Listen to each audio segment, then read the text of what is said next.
আমাদের বন্ধ রয়েছে।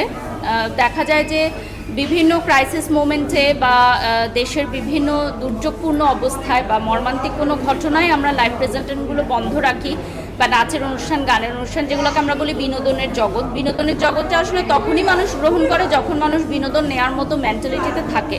এখন মানুষের মন মানসিকতা নেই আসলে যে মানুষ নাচ গান উপভোগ করবে, সিনেমা উপভোগ করবে, অথবা আমরা যে লাইভে প্রোডাক্ট বিক্রি করছি লাইভে প্রোডাক্টগুলো পারচেস করবে। কারণ এগুলো হচ্ছে আমরা লাইফস্টাইল প্রোডাক্ট আসলে সেল করি, যেগুলো নিত্য প্রয়োজনীয় জিনিসপত্র, যেমন মুদি বা খাবার, এগুলো মানুষ কিনে থাকে। বাট লাইফস্টাইল প্রোডাক্টগুলো তো একদমই আমাদের ব্যক্তিগত। তো এই জন্য আমরা আসলে লাইভ সেশনগুলো বন্ধ রেখেছি। আমি আমার জায়গা থেকে বন্ধ রেখেছি, এটা যার যার ব্যক্তিগত ইচ্ছা, কেউ করছে, কেউ বন্ধ রেখেছে।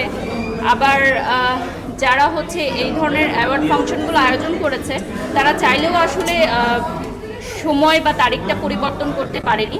তো আজকে আমার যেহেতু একজন বড় ভাইয়ের আমন্ত্রণে আমি এসেছি, তাই দায়িত্বের জায়গা থেকে আমি খুব অল্প সময়ের জন্যই এসেছি। আমি এসে আবার হয়তো চলে যাবো এখন।